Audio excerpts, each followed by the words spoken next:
Welcome to the Marble Sports Worldwide Podcast, where we discuss and analyze your favorite marble sports. From JMR Marble League to I'll Go Do tournaments, we'll make sure you never miss the action. All marble sports, all the time, right here on the MSW Podcast.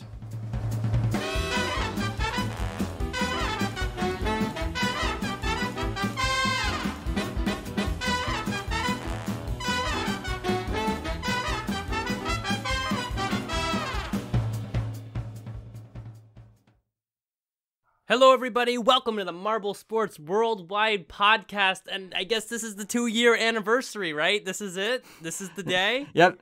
I'm Commander Wolf, and yes, you are absolutely right. Like yesterday... Oh, I didn't even say I'm Brendan. I am Brendan. I'm still Brendan, are, but this is 2 years, and I can't believe that I have actually done this, and then WAF, minus 6 episodes, or 5, has actually done this for 2 years straight. That is... incredible. I'm just so happy that you got the people who listen like every episode. You guys are the best. You know, we don't have a huge million people community yet.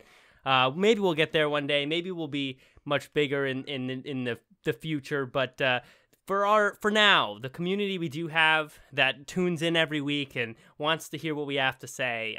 I just so excited. I couldn't even do a normal intro. You know. And is this the day or is it just in the past week? Sorry, can you repeat that? I was reading our chat. So. You're reading the chat. All right.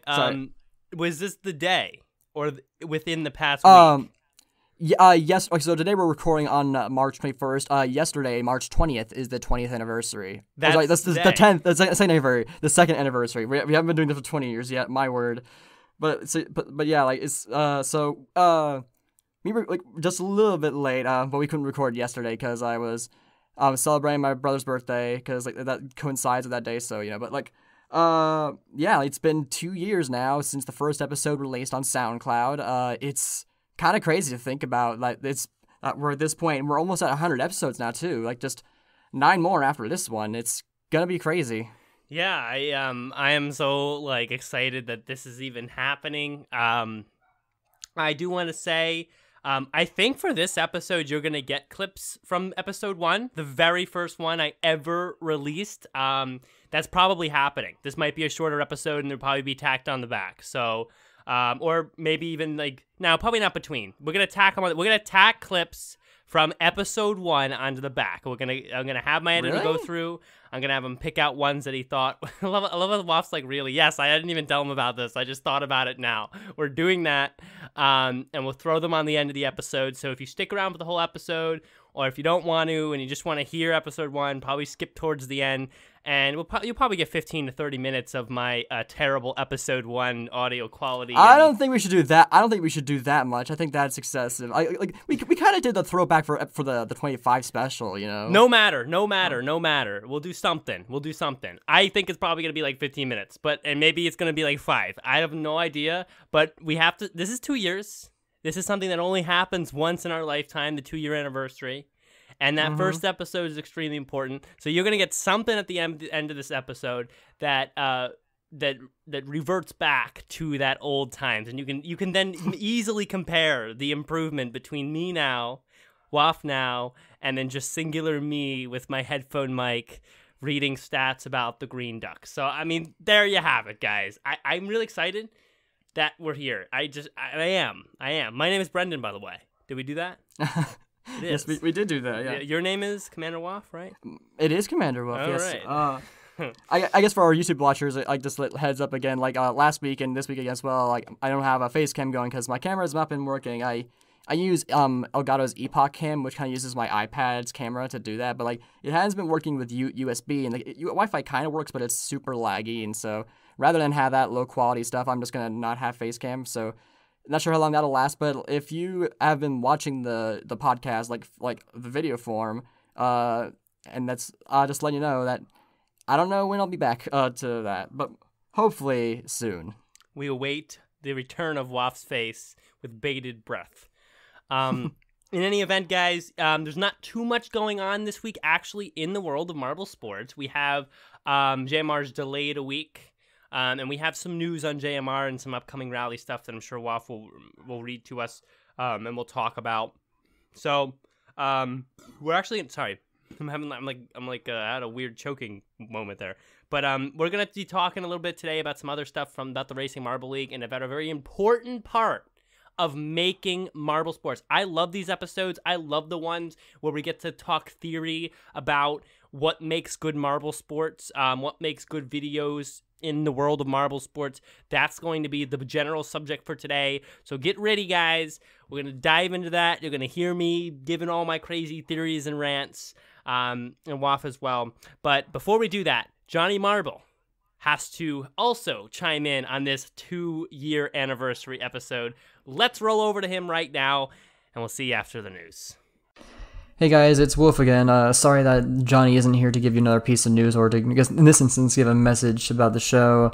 I'm sure you would have loved to have heard it, but like Johnny's been very busy, and so getting news from him has not been easy this time recently. And like part of it's just like we're nearing the last month-ish of his college, so like it's getting pretty busy. I can guarantee you that we will have news for 92, so do not worry about that.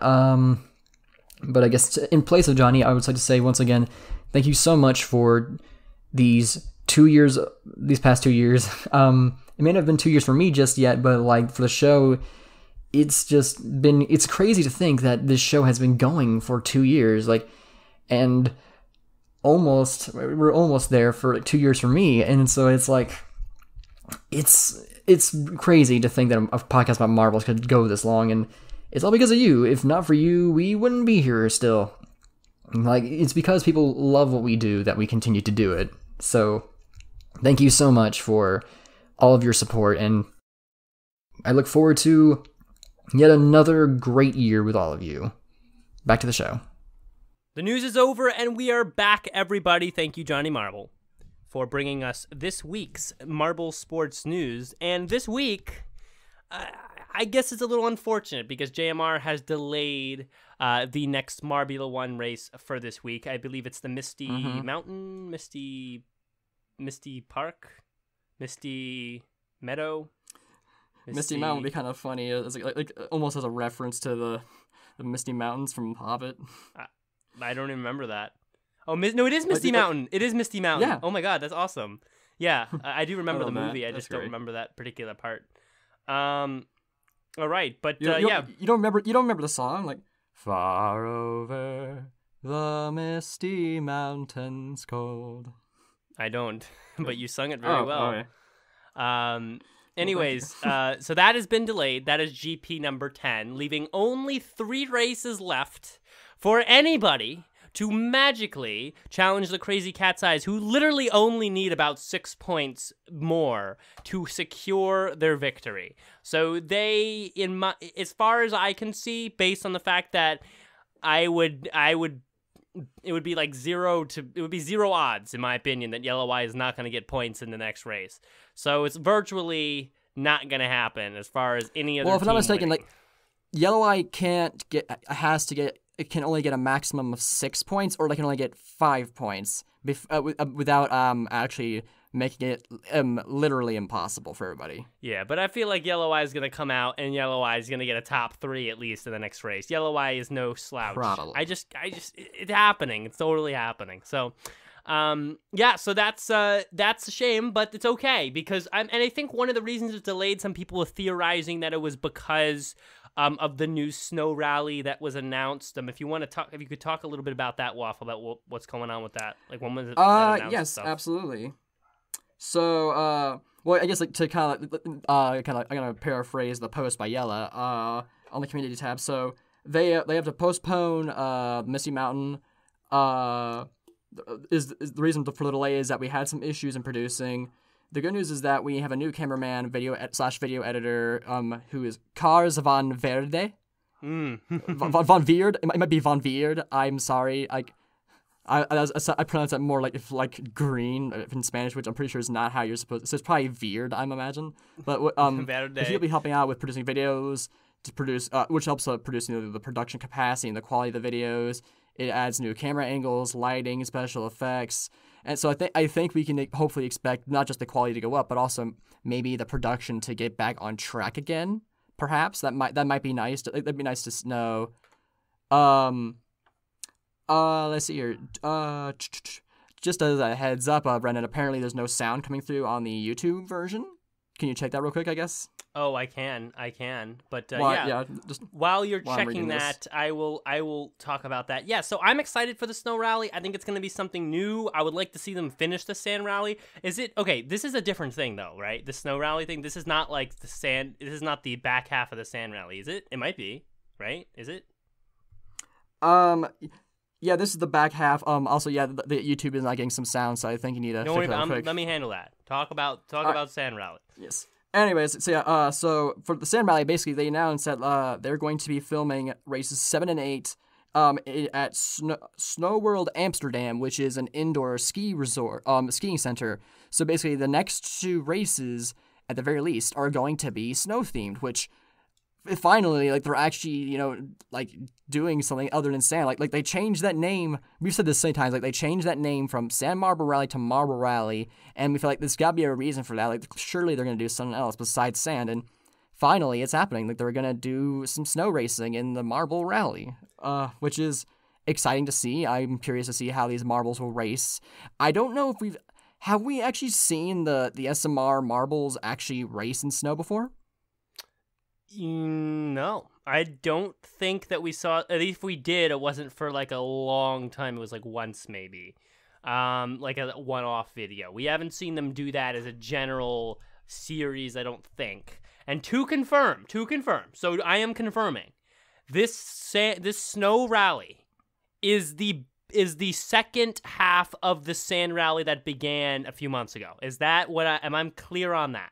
Just want everybody to be clear. Is that what it is? Yes, because there's gonna be 12 races, and so right. I'm pretty sure it was 12 races, and so race 6 was the last one. So, because I think.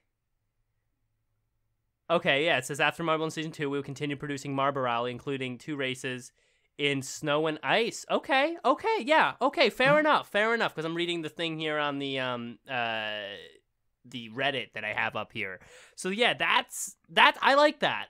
I can say that I like that. Now, of course, when I talked about a change in terrain, I was talking more about a combination and a little extension of creativity, but I mean, I like the fact that they're at least doing that different. I mean, they got snow and sand in the same season. At least that's a step forward in what they would normally do. So you got to give them credit for that. Unfortunately, that also means that they had to delay the end of Sand Rally for about 3-4 months, which was kind of not a super ideal thing to do. But I mean, we're getting something new, right? We're getting something fresh. We're getting to see the marbles that we love in Sand Rally have to compete in 2 different terrains, which could change the outcome of the race, and that's something that we might talk about as we get closer to Sand Rally. Mm-hmm. I mean, Marble Rally's end.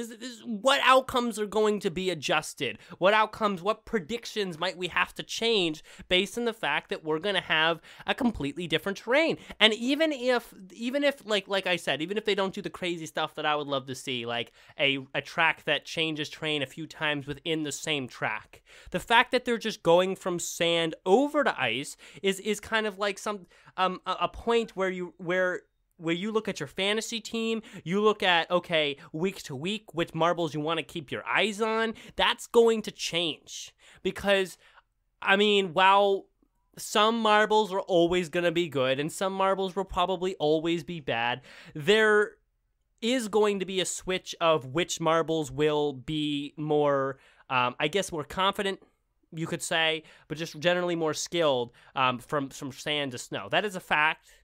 That's a huge terrain change, a temperature change, a texture change. A lot is going to be different in the snow rally. So when we get towards it, definitely we're going to be talking about what predictions might shift because of this terrain shift. So definitely I am excited about that, I have to say. I am not... Indeed. I'm not disliking it. So that's going to be pretty cool. I guess the thing is, like, since it's only going to be for 2 races, it's gonna be hard to judge whether or not these marbles are just better at snow or it's gonna be. I'm pretty sure they've all been doing some training, for this snow race, but I wonder like how much of it is going to be just them like coasting through and like because like this is like not their standard track that they raced on. Like they don't normally race in this kind of terrain, so it's going to be new territory for all of them. So I think it'll be more maybe less of a sign of pure skill and more of a sign of adaptability, I think, from these marbles. Absolutely. Can you adapt to racing on a different texture? Can you adapt to racing in a different temperature? And it like I mean, especially if you want to stay within role play when talking, because remember on the podcast we kind of flip almost arbitrarily, right. You could even say, or just without much warning from role playing with it to understanding that they are just glass objects. So I mean, so maybe I'm gonna warn you here. I'm going into role play where we're pretending the marbles are real beings. Role play. Oh, we got role play. Get it? Oh my god, get it? Ricochet role play. I'm just kidding. No. Role play, like rolling. Okay, you guys get it. I can't believe I just realized that, because that's like the first time I really realized that. Also, Ricochet. You have like ricocheting, like a marbles ricochet, and then Rick O'Shea, the commentator. But anyways, in role play here, so we're pretending the marbles are beings. So marbles, I guess we're just pretending they kind of act towards things like we might act towards things, except they're round and small. I know from my experience in life that when things are colder, I am not as good at being active, because when you get cold, you get all shivery, and when it's like really cold, I'm not talking about like a little chilly, I'm talking about like 30 degrees, where it's cold enough for snow, unless I have a lot of layers on, I get very shivery, you get very stiff, because you're just cold and you're trying to conserve that heat, and you're just like, it's not comfortable. So I wonder how that's going to affect the marbles. So is it going to cause some marbles, if we're in role play here, to actually not be able to perform even near what they're usually able to do, just because they can't handle that cold and can't handle that, temperature change and that uncomfortability? Or is it going to have the opposite effect? Because, and also, like, if you know anything about swimming, the reason they make the water cold, like really cold for Olympic swimmers, is because they're moving so fast and they're putting so much energy in. Warm water would actually like drain all their energy quicker, and it kind of keeps them from going as fast because their body is not as jolted by the warm water. It feels too comfortable. Because I remember when I used to swim on a team, and there was one pool that was like really warm one time, and I was like, oh, great, warm water, it's easy to get used to. But when I actually had to like race, I just couldn't race nearly as fast. It was like crazy. So interesting. Yeah, there's the two ways to possibly take that. I think that because of the real cold, you'd want to lean towards that they're going to, like, some marbles are going to stiffen up. But remember, marbles are pretty durable. So it might just increase their energy, increase that ability to jolt forward and be like, it's so cold, I'm better move fast. I'm definitely going to move fast out here now. So, yeah, I don't know. We'll have to see. Predictions will be come up with in the future. But, yeah, Waff, what do you think the cold's going to do? I think more than anything, the ice is gonna trip up a lot of marbles by like making it difficult for them to grip and turn as easily. They're gonna a lot of marbles are gonna be flying up.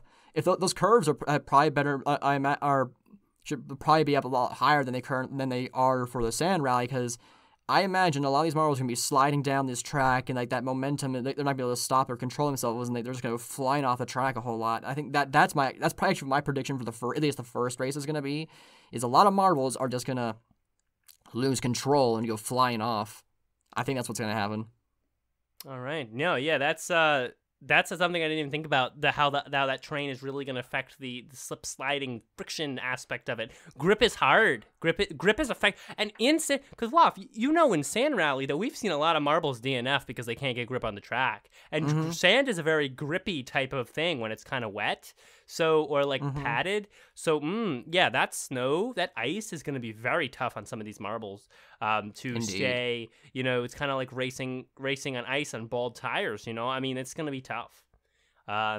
Definitely. Another thing we do learn from this post regarding the new editor and the delays, because there's comments people made, and then Gel responded to those comments. Good, thank you, Gel, for doing so. We appreciate that engagement. We learned a couple other things. We learned that the ML 2021 qualifiers is probably going to be early June, and the opening ceremony probably in late June. They're going to be producing ML shortly after Marbula 1 to begin that production situation. And the 16 events are going to come out in about a 5-week time span, 3 events per week. And we're going to get into cameras and RML in a second. I mean, that's like the Marble Theory part of this episode. That's going to take probably the next half hour. But I want to touch on this for a second, because this is something that I actually don't necessarily love.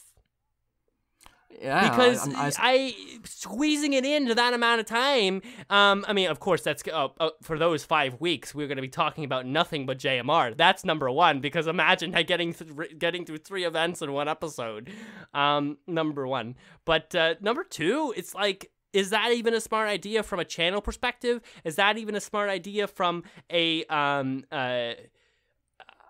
I don't know what's the best way to say it, consumption per time unit perspective, if you know what I'm saying? Like, I don't know, Waf, throw your thoughts out on that. Yeah. Definitely. That's the first time I'm hearing about this. Like, I guess, like, so the plan was to have 16 races, of course not including events. Qualifiers. So we had, so basically originally, Races. if we did it once a week, that would take 16 Races. weeks. Wait, what are you talking about? Which would be about 4, 8, 12. So that'd be about 4 months. So like that I think like part of the reason why they're doing this is because like that would have taken like that takes them like out of the summer, which is when the Olympics kind of happen. So I guess they're trying to keep it in a regular time span. Wait, what are you talking about? Wait.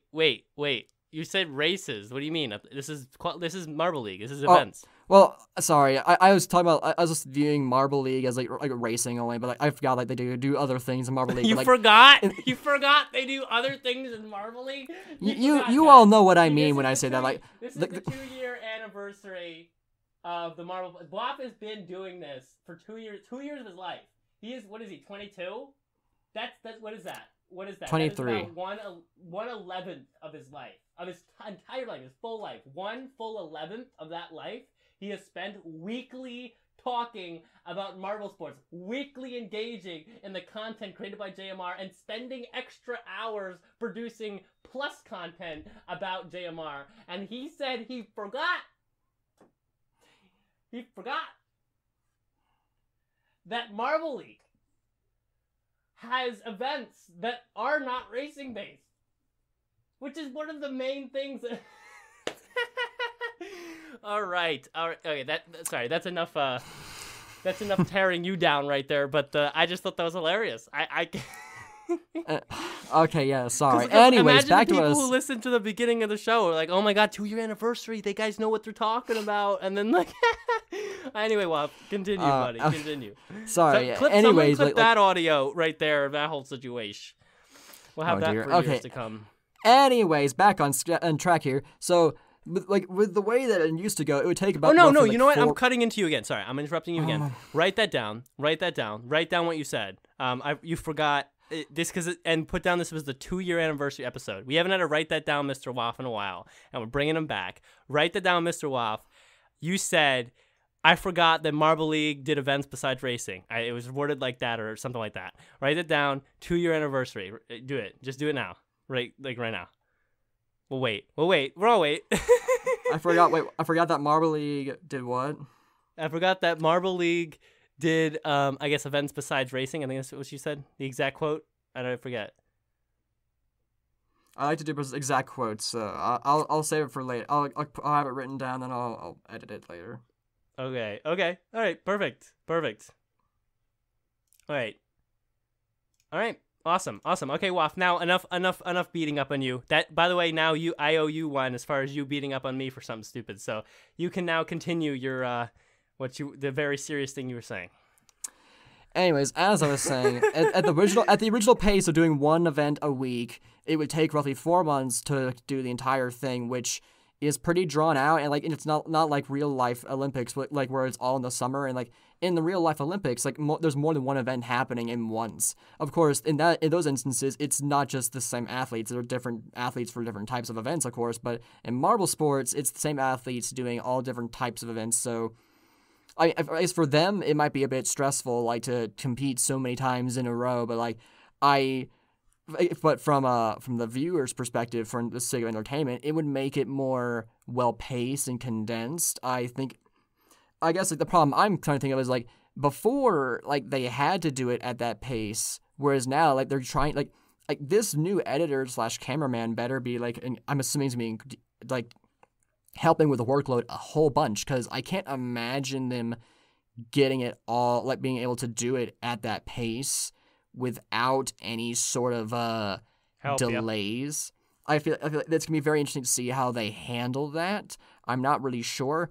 But they got help that now, and that might be a full-time job for this guy, because you remember JMR's got enough viewers per episode that they might actually be able to pay this guy a relative full-time salary, at least pretty good, like semi-full-time salary. I don't want to say part-time, because then it seems like he's only doing it on the weekends or something, but like a semi-full-time salary to handle this job. So maybe if he's, because that would probably be what's happening, and so he's there all the time, so that's doubling the production value, because then JL can do one thing, he does the editing, and they're all working and moving quicker.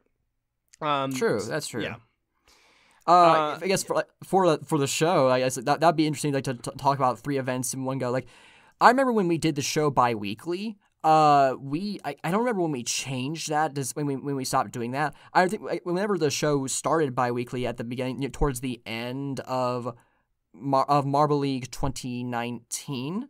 I think like what ended up happening was that like we did talk about like 2 events in one episode, and like that was back then we didn't care about trying to finish around an hour, so I think it did go a little bit over. But I'm not like trying to talk about 3 events. It'll be interesting because like sometimes we go into really long discussions, and it's gonna be very interesting seeing how I guess we adapt to that situation. But I think more important. Yeah, like there's a lot that's going to be affected, not just JMR, but like our show as well by that decision.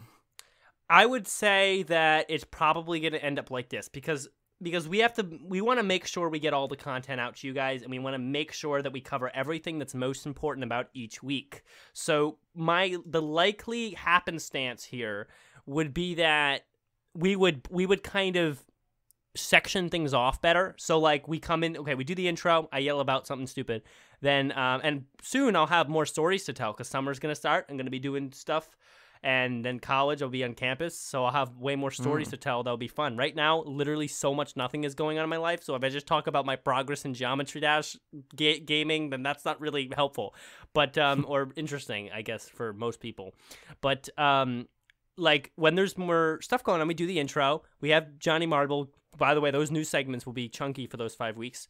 Oh, man. And then we'll probably section it off. We'll be like, okay, we're going to come right in. We're not going to waste time. We're just going to go through each of the 3 events and immediately give our thoughts, like a condensed give our thoughts, not like we're not going to let ourselves get into a big conversation. We're going to give our thoughts. We're going to give the ratings on the events out of 10. I love the ratings out of 10, because the ratings out of 10 are a very quick way for you guys to very clearly and with quantification understand exactly how we feel about an event. And because usually we get a rating plus a couple sentences of why, so that you can have that information. So even if we go on about one event for 30 minutes in the back half of the episode for whatever reason, you guys can hear all 3 events our opinions, and you understand our opinions pretty clearly.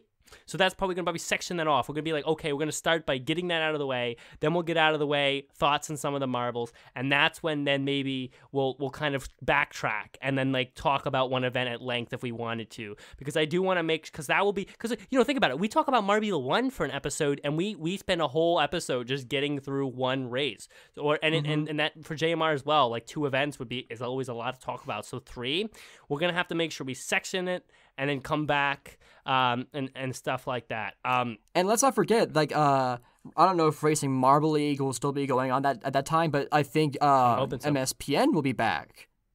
Or Marbles Beyond, actually, sorry, will be back. So, so on top of that, we'll also have Marbles Beyond to just talk about. So, so hopefully Marbles Beyond doesn't release during ML because it's going to be tough to do Marbles Beyond plus 3 events a week. So I'm hoping for that 5 weeks will kind of... And that's the thing, too, RML, I'm talking with the guy to possibly get a... Well, I mean, based on how... Because coming up with something new is tough. So I would say that since the RML is 10 weeks, so it's going to end in May...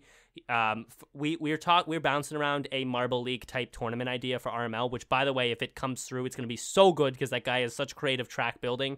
I'm so excited if he does a Marble League. So, and by the way, we'll probably feature the teams from that I came up for Fubica that we never used because I quit working for him.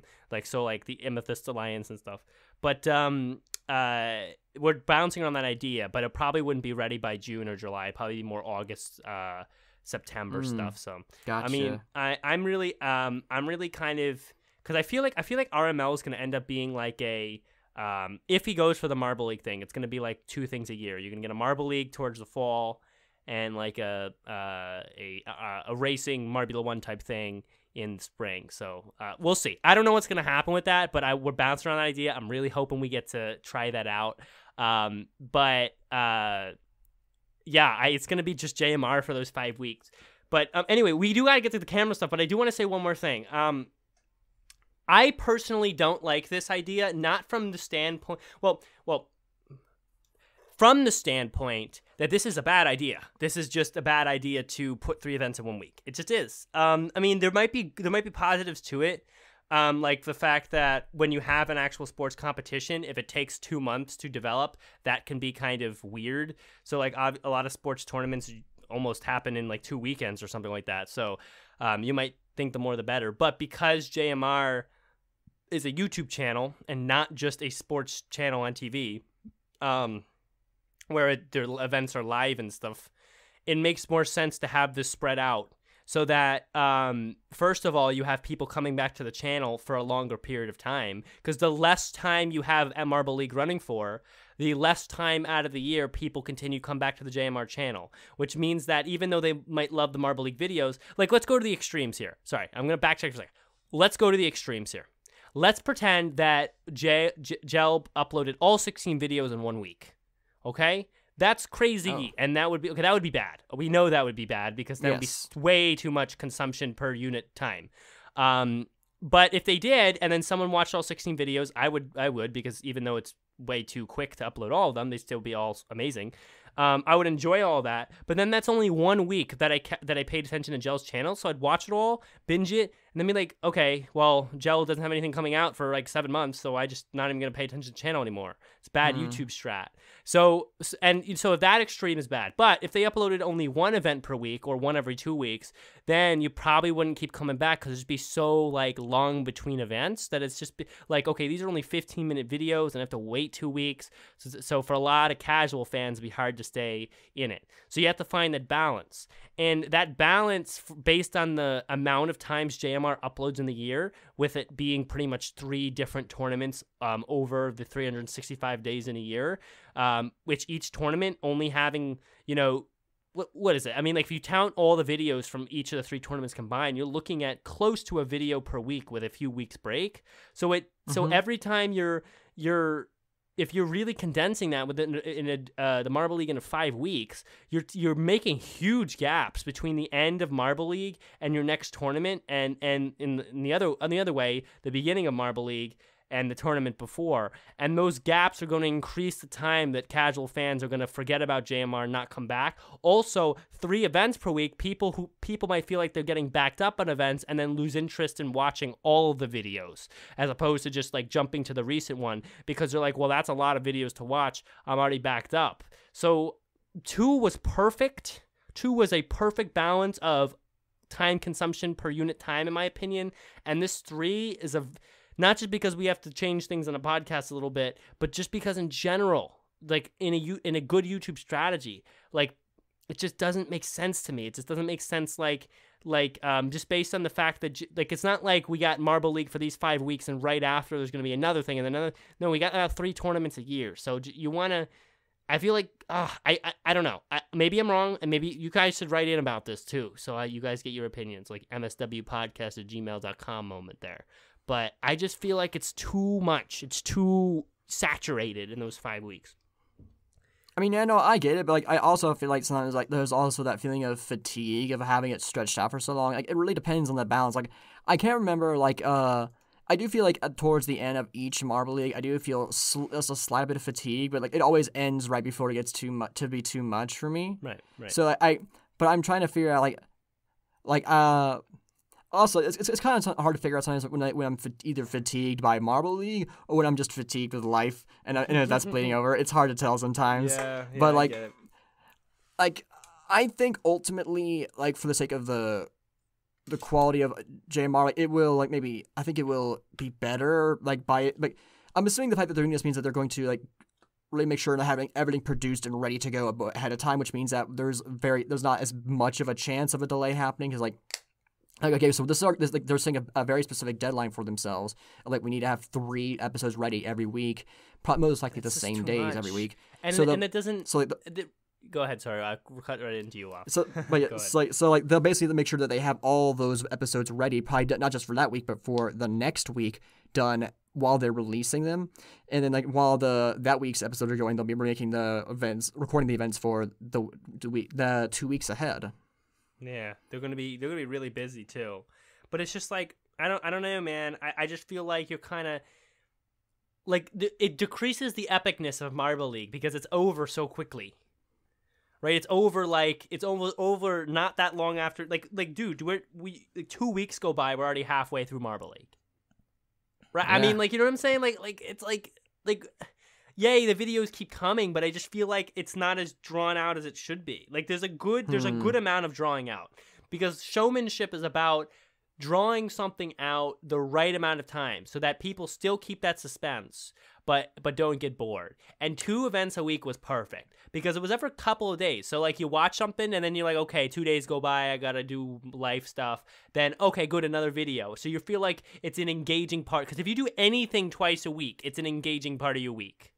Right? Mm-hmm. That's enough times per week for it to be engaging. 1 time a week, it gets semi-engaging. 3 times a week, it's really engaging. Yes, but it's over so quickly. It's only 5 weeks in your year.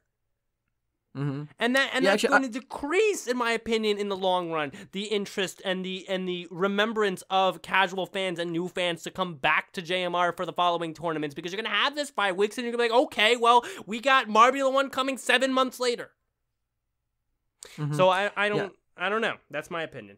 I kind of forgot that actually. I just remember that it was like 2 times a week. I don't think it was ever like 1 event a week. I don't think it ever was that. I think maybe a long time ago it was 1 event a week, like in 2017 or 16.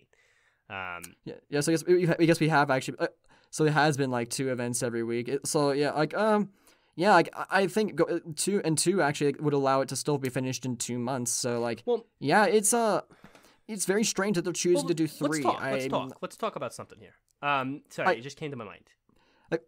Maybe it has something to do with because we've always seen it, like the engagement drops off after the first video, especially after qualifiers. So are they trying to basically keep people engaged more by like having people come back sooner? Well, I mean, let's talk about that because because I think we were thinking the same things at the same time. I'm looking at Marbula 1 here, and remember, Marbula 1's only once a week. Marbula 1's only 1 time per week.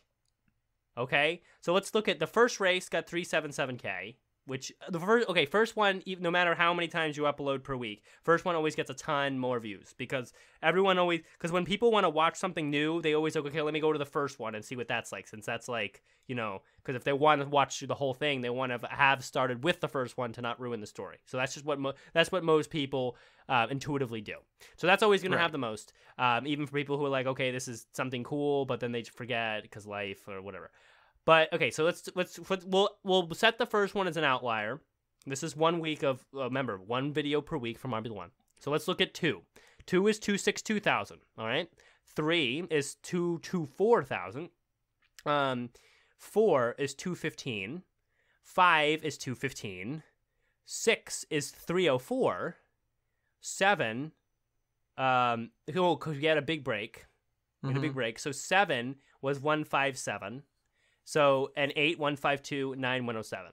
What does this tell you? Well, I think this is pretty clear. 304K on race 6, 377K on race 1, 262, 224, 215, 215 on the average for the first 6 Marbula 1 videos where the upload was once per week. They retain viewers. They gain viewers by the end compared to like race 3. So what does that say to me? That says that one time a week, while I don't personally think that is the best, like, top of the pyramid way to do it, it still works pretty well. You're still keeping people who like it to stick around, especially if you take race 1 away, you gained. If you go, and then look at this. To even jump off of that, we had this giant break from 6 to 7 because I don't know, they took like a weeks and weeks off for some reason. And then 7 only had 157, 152, 107. So we're still maintaining when we start from 7 and 8 and 9, but we lost a ton from 6 to 7. Why is that? Because we took a huge break. So if you take too long of a break, you can lose viewers even for a really good series. But even at one time a week, you're maintaining most of your viewers because your content's so good. And at 2 times a week, if I go back here, I'm not going to look through all of these, it seems to be the same. A lot of 300,000s. 300,000 and 400,000s, and even some 500,000s in later events here in Marble League. So 2 times a week, besides, of course, the first event, and the qualifiers had the most because that's where people intuitively go when they want to check something out. But if you remove those as outliers, and even if you don't even if you just remove the qualifiers as an outlier, the views were relatively maintained over the course of Marble League. It really was. So that's 2 times, 1 time a week is perfect, and we'll track the view counts of this year's Marble League with a 3 times to see if it actually like is even better or just something. But I just think in the long run that's going to affect fans unless somehow JMR is going to be so cool that they're going to have a lot of like I don't know double seasons of stuff on the year and upload with that kind of saturation. I don't know, but I think they're doing a good job with 1 to 2 times a week with their stuff, and changing that would be a negative effect unless they are able to upload a lot more frequently out of Marble League. Though my personal odd opinion is that Marble League is the most important tournament by far out of anything they produce. Marbula 1 does not compare to the importance of Marble League. People would argue with me on that. I'd love to get someone if you disagree with that, I'd love you to email in so we can talk about that. But in my opinion, Marble League is the most important, the most overall best marble sports thing to look forward to on the year, and that should be at least drawn out past 5 weeks. I just remembered something. Marble Mania X. That's probably why they're doing this, to give time to produce and air Marble Mania X. I thought that was something they were going to partner with the Dutch TV channel for, and then that fell through. Well, remember like how whenever there was like that Reddit post you asked like about Marble Mania, but you forgot to put the X in there, and then Dion's like, no, not Marble Mania. Marble Mania X, Marble Mania is a Dutch TV thing. So apparently, at least I remember them making a very big distinction about that. Like, oh no, Marble Mania X is not the same thing, and I'm pretty sure it's separate. I love how they commented on that. By the way, they had to make a Dion took time out of his day to make sure that was understood. That was great. But anyways. Okay. All those opinions are out there, and all those are going to be developed further, obviously, over the course of time. So please email in mswpodcast@gmail.com and give your thoughts on this stuff, because it may sound unimportant, but the strategical decisions you make as a YouTube channel and in times and in not saturation, but density. I would say density of videos per time is the best way to say it. I kept saying video consumption per unit time. That's density. Density of videos. Your density of videos over the course of the year is very important as a YouTube channel. So this stuff is going to affect how JMR does in the face of the YouTube community. In these decisions. So definitely talking about this stuff is very important. So with that being said, what we're going to talk about now is another, probably the most important thing in marble sports production, and that is camera work. And camera work is hard. Okay, that's my introduction to this back half of the episode. Camera work is incredibly hard. Camera work takes a lot of time to figure out what the best thing is. And camera work is different for every, I guess if we're going to talk sports in general, every sport that is filmed, camera work is different, or good camera work is different. In marble sports, camera work in marble sports is different as far as the quality and the viewer reception goes as compared to other things like Formula One racing and baseball or whatever, throw out other sports, or football or whatever. The camera work that occurs in marble sports should be done a little bit differently. At least that's something I've seen, because I've seen marble sports channels try to do the camera work similar to Formula One, and it completely fail and not be exciting to watch at all. So we're going to discuss a little bit about what makes good camera work and what doesn't make good camera work. And unfortunately, and we're working on this, by the way. Me and the Racing Marble League production guy are working on this together. But unfortunately, in tryout 2 of the Racing Marble League, I think the camera work left something to be desired. And not because he did anything wrong, not because the cameras are low quality, but because just some of the camera work strategies they weren't the best for the particular sport of marble sports. So I don't know how many opinions you have on this personally, but I really value this as something important. And there's a few things I notice in marble sports that are really important in camera work. And I have on YouTube, I have the video, the Racing Marble League tryout 2 video up here, so you guys can take a look at it if you're watching on the YouTube. And if you're not, I'll just describe it in the best way that I can. But I want to call out a couple things that these are like key factors when you're recording marble sports. Because remember, a lot of you guys that listen are producers for your own marble sports, smaller channels, but you have to start somewhere. So you have to get, you're just going to keep on making videos and trying to improve every video. So how you run your cameras is extremely important. Here's the first problem. The first number one, never do this for marble sports camera work. Never, ever, ever limit if you're doing like a race. I mean, it's different for like events like long jump. I'm covering camera work in the aspect of racing marbles, like the Marble One type circuit or a sand marble rally. Never ever limit the camera work in a marble sports race to still cameras. Never do it. Never. The reason why is because if you only limit to still cameras, then you're not going to, first of all, you're not going to give a viewer enough time to really develop a understanding mentally of the track shape, to develop enough, have enough time to spot the leaders and keep track of where the leaders of the race are. And so the viewer's going to go through the whole race generally confused about what the track shape is, where the marbles are in comparison to that visualized track shape, and who's really leading and who's not. And the same goes for then the commentator, which is one of the reasons I had stuff to say about this. But that's not that's not a huge deal. But it's more about that experience is lacking. Why is it lacking? Why is it lacking? Now, the reason it's lacking is because, well, like I said, those reasons, but it lacks because then without knowing who's in the lead, without being able to visualize the track that they're racing on, you're not feeling like you're really viewing the race. You're feeling like you're viewing weird angles and snapshots of the race, and it's like all the marbles might as well be the same color because you can't really get a handle on who's who and where they are and where they're going. And that gets really hard.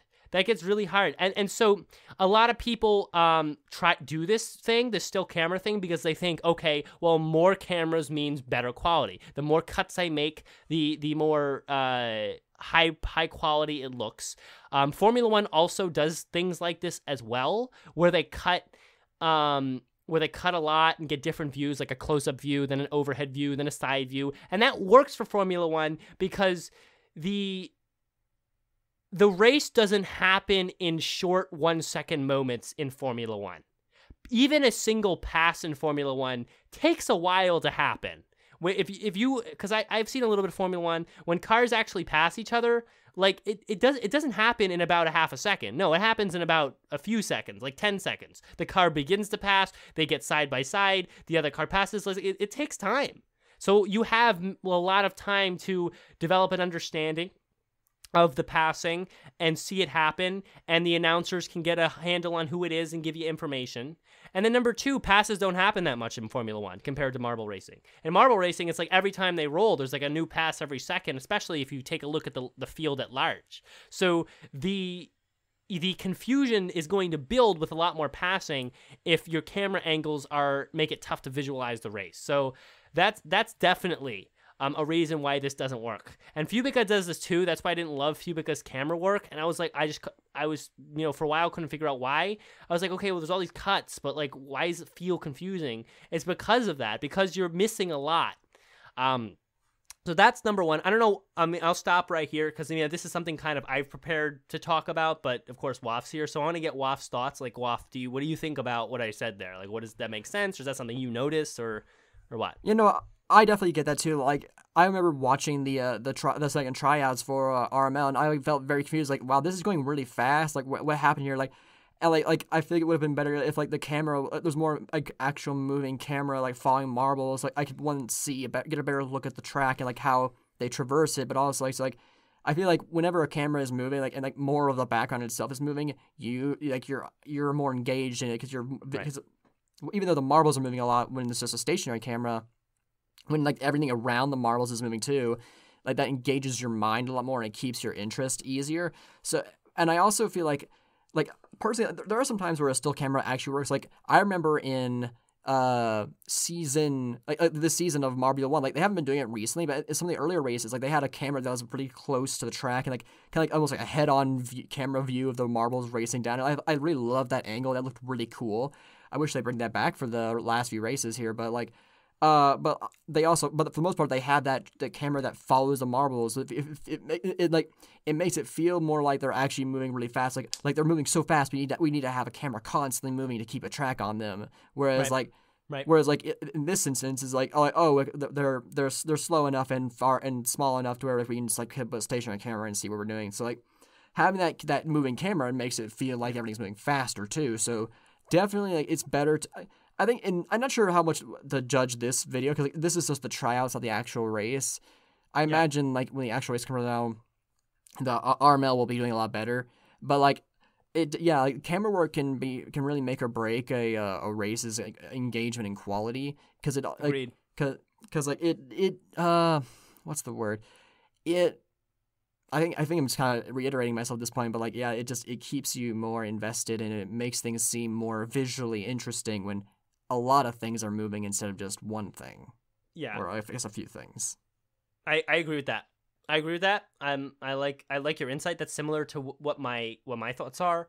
And yeah, well, first of all, let's just get clear that the marbles do move fast enough that you need to have a camera following them. Let's just get that clear. Like it's not even a pretend thing when you follow the marbles with your camera to make it seem like they're fast. No, they are fast and you need a camera to follow. That's why following cameras are important. So remember, number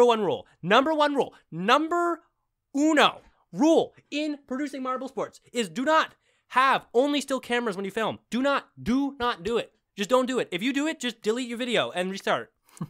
No, I'm serious. Do it now. If you just made a video and you only had still cameras recording, delete it and restart. Because in truth, right now, I'm telling you, if you have only a single camera and you follow the marbles for the whole race, you have made a better video than the person who has 17 cameras and just gives you 17 cuts every lap. You do. You have a better video. All right, and so I'll talk a little bit about more why. We got some more time. So, but I want to talk about. I guess number two thing is do not go crazy with your zooms. That's number 2 thing. Do not go crazy with your camera zooms. And do not feel a need to have every weird camera angle caught in marble sports racing. Why? Because marbles look the same everywhere, so you don't need to. So it's not like car racing where like a underside or really close up thing is cool because you get to see the cars close up. That's cool for cars because you get to see them differently because they look differently, but marbles don't look that different when you get a close-up view. So you don't even get that aspect of it. Yeah, it's kind of cool to see the marbles blur by the camera, but if you see marbles blur by the camera, are you really getting it? Do you really know what's going on the screen? No, you don't. So please don't go crazy with your zooms. I actually want to try to point out something interesting here on the RML video. If you're looking at the YouTube, right here, boom, this angle right here. I hate this angle.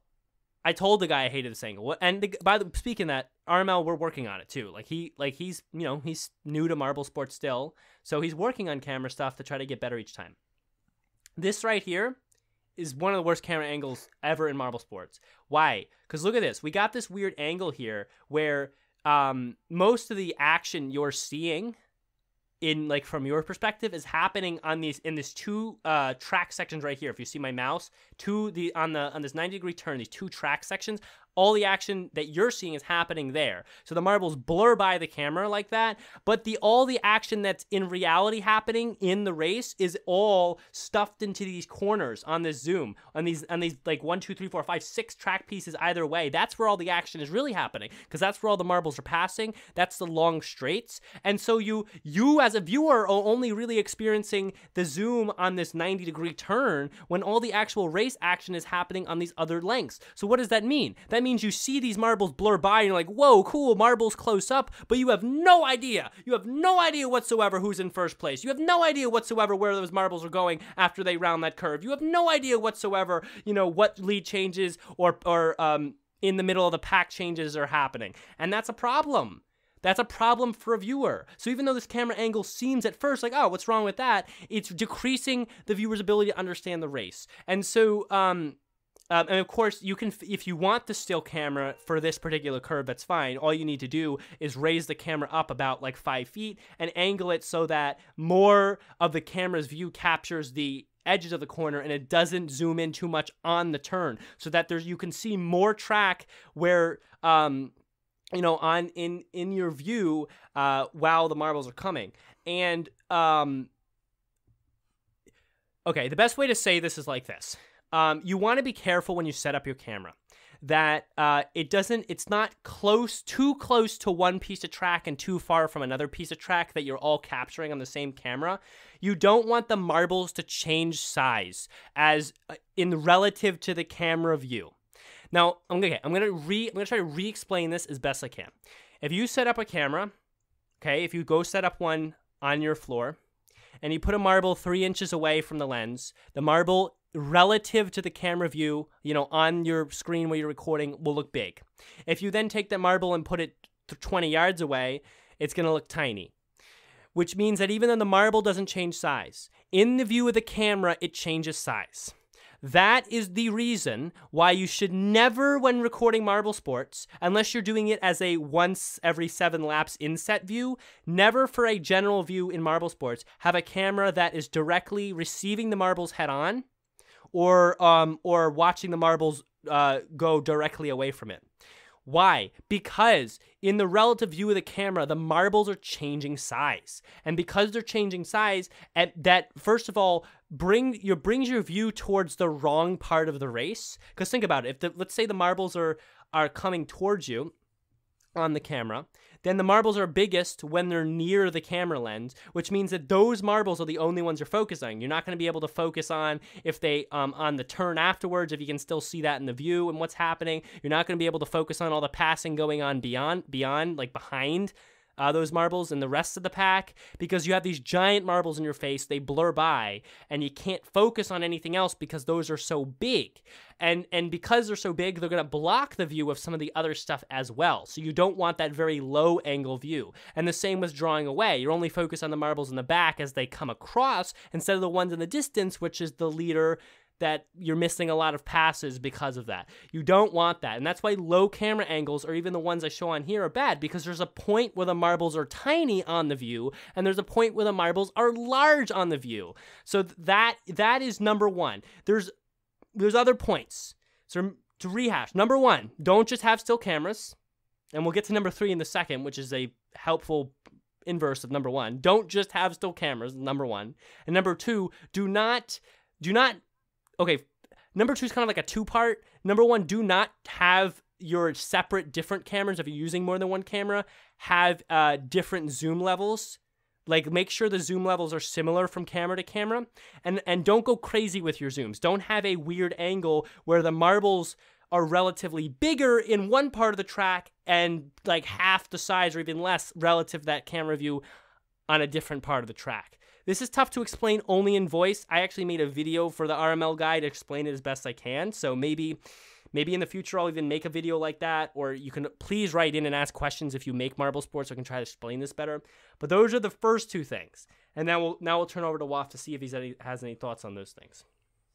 I mean, like, you did make the point about how like, you can't see who's like switching in the front, but like with that scoreboard in the top left, you can. But like your point about like not being able to see the kind of position changes in the middle and the back is definitely valid.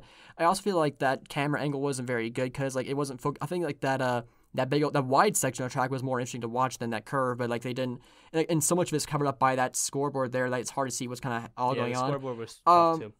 I'm getting close to really needing to go, so I'm going to try and cover some of the stuff that our chat brought up. So Richard actually asks, what about events like long jump for still cameras? Like that event doesn't really have much you can do in terms of moving camera. No. For I'm talking only about racing only. So when it comes to Marble Gotcha. League events, the discussion for any Marble League event that is not racing based is a completely different discussion that we can have at a different time. I'm Gotcha. talking about only racing based. So because Waff has to go in, what is it, like 5-10 minutes for you? Roughly. Work, right? All right. Yeah. So I'm going to try to get to these last 2 points at once here. Last 2 points. Number 1, and this is number 3, but this is of the last 2. This is the first one. This is my favorite point. Well, I guess my favorite point, but the most important point. And I'm telling you right now, if you're not doing this in marble sports, you're doing it wrong with the filming. If you're doing racing. Number 3 is you have to. If you're recording a race in marble sports, you have to have at least 50% of the race include a camera angle in which you are following the leader, where you are moving the camera to focus on the lead marbles. Why?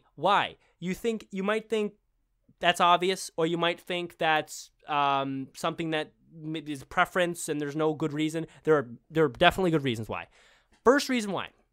When you do that, when your camera moves to match the speed of the marbles, what that does is that even though the marbles are definitely moving and you can definitely tell by the camera that they're moving, you in essence reduce the relative speed of the marbles. If you know anything about physics, you know that if you are in a moving object, like if you were in a car that's going at 50 miles an hour, and on the left side of you, there's another car going 50 miles an hour, to your perspective, the car on the left will be completely still because you're both going 50 miles an hour. So you both are at that same speed. So it's the same idea. If the camera's moving and the marbles are moving, and of course you're not going to be moving the camera exactly 50 miles an hour with the marbles, you're going to be kind of turning it. But because they're both moving, the marbles relatively aren't as blurred, aren't a blur to the viewer as if you have a still camera angle that's really close up. And because of that, viewers can see the marbles better, see the passing of the marbles better, and view and get a better understanding lap to lap what the track looks like, because you're following, of course, the track with the marbles, because the marbles are on the track, and what the leader situation looks like, which marbles are which, where they're moving around, how they're moving, and so they get that better understanding. That's number 1. You have to do that because it increases that ability to comprehend what's going on, and that I think that pretty much covers the whole thing. I kind of mushed both points into one there in the end, but the other part of it is more when you are following, make sure you're following at a sideways angle. Do not follow at a frontwards or a backwards angle. Follow at a sideways angle where you're raised at least 45 degrees up with your camera. You want to be above, like almost a bird's eye view from a sideways kind of, like I say, 4 to 5 degrees angle downward, maybe 60 degrees downward, because you want to get height so that you can see as much horizontal distance as possible. So it doesn't, so more relative area of the track is on the screen. And you also want to get you don't want to be too right on top so that you can kind of get that depth perception, and you want to be sideways perpendicular to the track so that you can see passing and other marbles don't block the movements of each other. So that's the ideal way to do it. When you're making a course, if you cannot follow for the whole course, and honestly, Pallet Park is my favorite Marbula 1 track for the reason that that was one of the few tracks they followed the marbles for the whole track. They did not have any cuts. And so I could follow the race so well that it was just my favorite one to watch. But the Motorway, if you go back a race, they did not do that. They had kind of camera insets on the right and the left, and then they followed the marbles in the middle. That's okay. Because all you need to do, like I said, is follow for about 50% of the track to get the same experience. Why? Because even if you have still cameras where it's going to be maybe a little bit more tough to follow, because you have 50% of following the leader, what you're doing is you're giving enough time each lap for a viewer to accustom themselves to the leading marbles, where they are, what they look like, and so when it does cut to those still insets, the viewer already has their brain has enough information to quickly and seamlessly piece together which marbles are where, what the track generally looks like, and kind of fit that inset of the still camera into the rest of the race and picture it better. You saw JMR do that pretty well in the Motorway. Again, they kept a similar zoom from camera to camera, except for the one bird's eye view. The other cameras had similar zoom aspects. So it wasn't like you had a real close-up and you went back to this real far around. Don't do that. They had similar zooms, so it's easy to follow the race, and for half that track, they followed the leader, and that was the best way to do it. So that is number 3. It's the biggest thing. I please, if you're making marble sports, do that for at least part of your race. I cannot stress that enough. As far as making good marble sports, it turns a race into a messy, confusing, camera cutting mess into a very, very easy to comprehend, race, because you have a lot more time to see where the leader is and follow that and get an understanding. Probably repeated myself a couple times there, but this is so important, it needs to come out. And please, this is like, I'm begging you guys to email in to ask more about this so we can spend more time explaining it. So, Waf, any thoughts there? No, not really. I do apologize for not having as much to say about this. Like, I not as much. No, as, no, it's okay. I came up with this kind of. I came up with this quickly, like not even just a couple days ago. So I figured that this would kind of be, as far as preparing to speak about this, it was kind of really me. But I figure, if you have thoughts, you can always opinions. You can come in with them. Yeah, no, but there's not much I think I can say that you haven't already covered, and I do have to go, unfortunately. So I think we need to wrap up the show now. Yeah. So I feel like that's all my points. I said I had 4, but I think I kind of covered the 4th one in the 3rd one. This is extremely important. It's something I think the Racing Marble League is gonna be a lot more. I just got something on my head. Well, I'll fix that later. Okay. I feel like that's something the Racing Marble League will get better at. That's something that JMR does really well. So yeah, again, last time, don't use all still cameras. Don't make too many camera cuts. Make sure part of your race is following the leader with following the lead marble for some of the track, so that you can get a good idea. So the viewers can get a good idea of the race. Make sure your cameras are set upwards, 45-degree angle downwards or more on your marbles. Make sure they're perpendicular to the track so that it's you're getting that side upwards view so you can see that in most surface area and reduce the amount of time marbles can be blocked. Make sure marbles are relatively the same size on the screen, so don't have frontward racing towards views or racing away views, unless you're doing a once every few laps kind of inset thing, like special, just to kind of show a weird angle, as opposed to having it as an angle you show every time the marbles get there. So those are my camera things. Final talk about that for this episode, but I'm gonna drop one email on you guys, and then we will get out of here because WAF does have work and we have to honor that. But we honor emails too, so I'm pulling that up right now.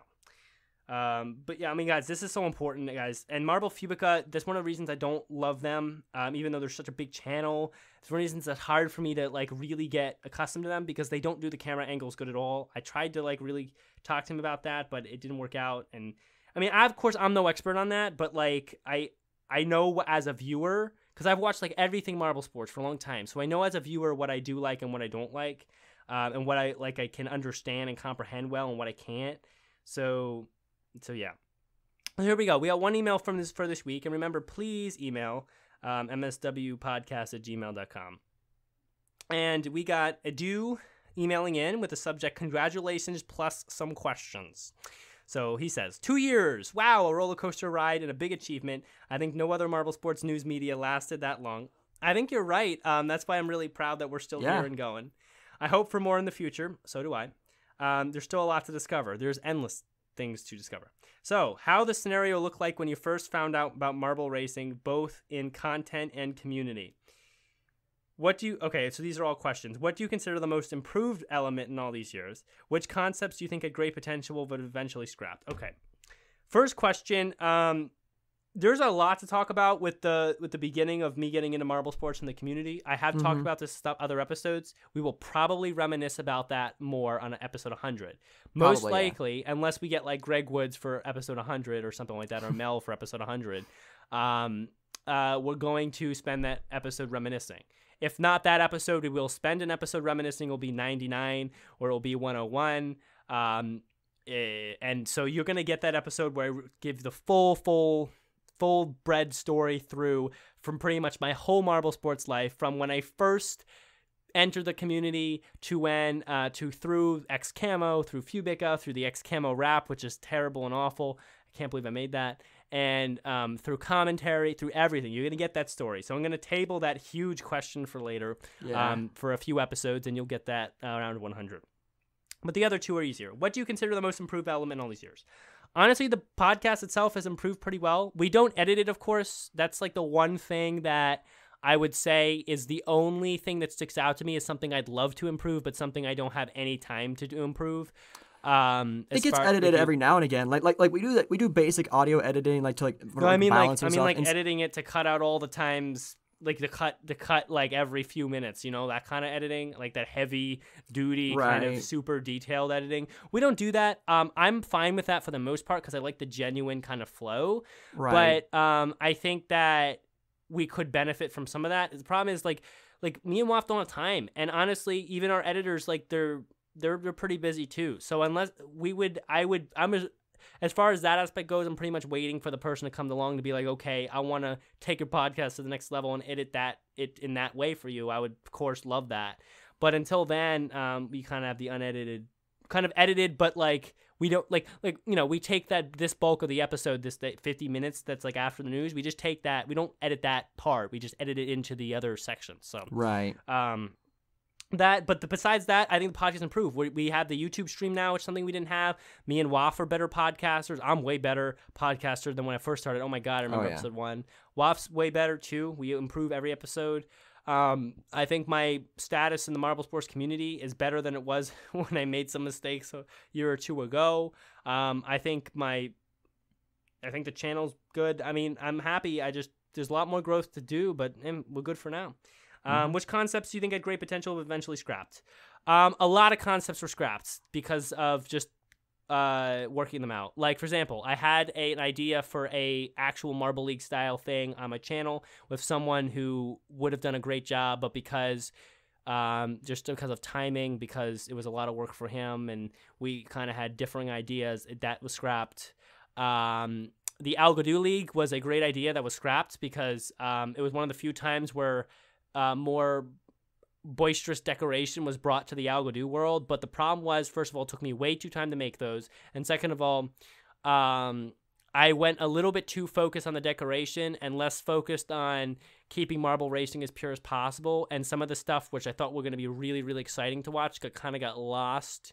Because in Algodoo, it's kind of like in Joe's Marble Runs, you can get away with events like High Jump, which are pretty much the same thing over and over, but because it's real marbles, it kind of makes more sense. But like for Roulette Wheel, which Waff hates, I couldn't get away with that in Algodoo because it's not real marbles. So it was a good idea, but it took too much time and it just stressed me out, and it ended up not being, it was good, but it wasn't as good as I thought it was going to be. So it ended up getting scrapped as well. So yeah, those things scrapped. There was my favorite thing that had potential was when I worked with Fubica. That channel has so much potential to be good. The problem is, well, there's a language barrier, number one, and just like his vision's different than someone like me. As far as marble sports goes, and that's why I love working for RML more than even Fubeca, because I feel like even though RML's smaller, RML has more of a understanding of good marble sports and what makes good marble sports. I mean, they start, in my opinion, RML's first season of racing is already way better than anything I've seen on Fubeca, just from, I mean, it's in my enjoyment experience. If you don't feel the same way, that's fine, but I do feel that way, and so I'm really excited to work with them, at least. So, I mean, yes, a lot of things have not worked out, but that's just the way it is, right? That's the way life is, and you move forward. And even so, with stuff not working out and stuff, I still love doing the show. I love talking to you guys every week. And I think Waff does as well. So I do. I know. I'm not sure. I can't really think about what I would say these questions because, like, again, I'm I'm really pressed for time. I really gotta go prepare right for now. Next week if you'd like. I know you have to go, so just want to get through them. But thank you for emailing in. We love when you email in. Usually we can give you guys more time, but Waff has to go for now. But yeah, that's gonna wrap up the show, guys. So see you next week, and happy rolling and stuff. So Waff, do the thing. Roll on, Marble Sports fans. Here's to another great year.